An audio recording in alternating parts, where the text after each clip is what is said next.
Hi, this is Jocelyn again for the Retired and Inspired.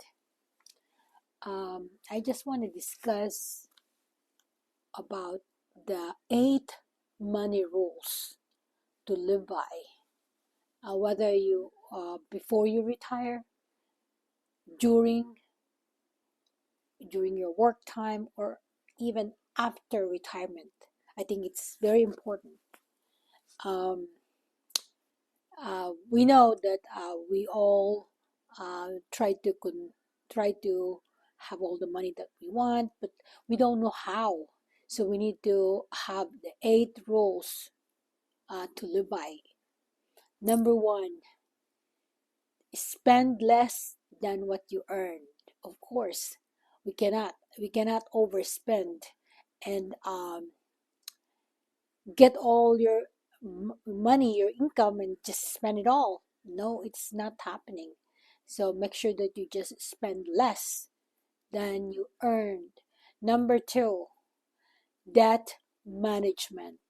We have credit cards, we have all these store cards, mortgage, things like that. So it all adds up.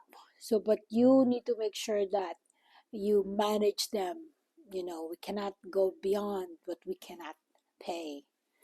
Number three, expense tracking.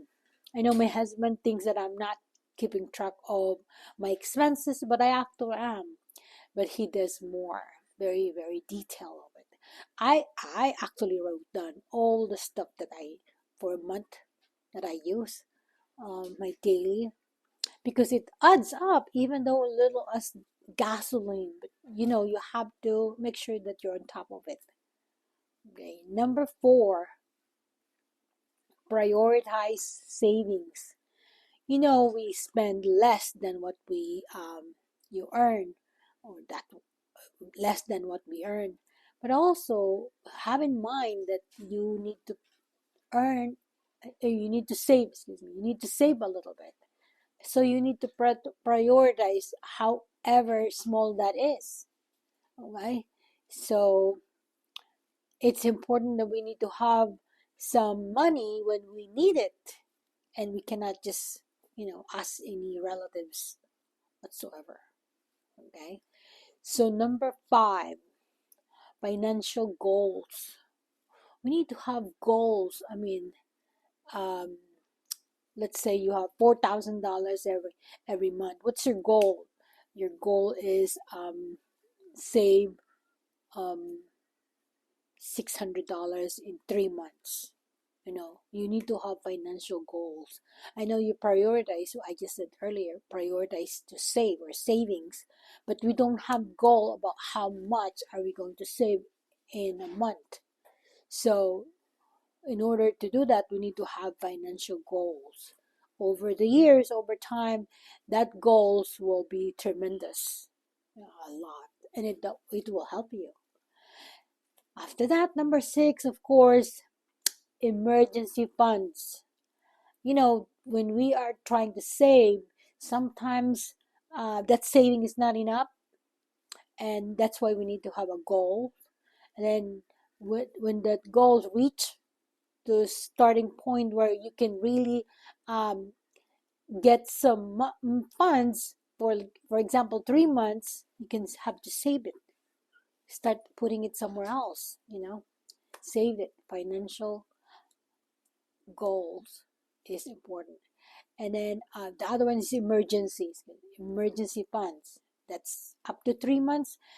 To me, it start, we have 2 houses, and I have 3 months goals already saved up for the other house, and then the other house before we even retire. So that's what we did.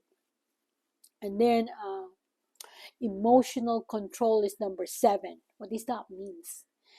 When you buy something, when you see something that you really, really like, you need to make a decision financially, and also based upon your decision is based upon the logic, on the reasoning.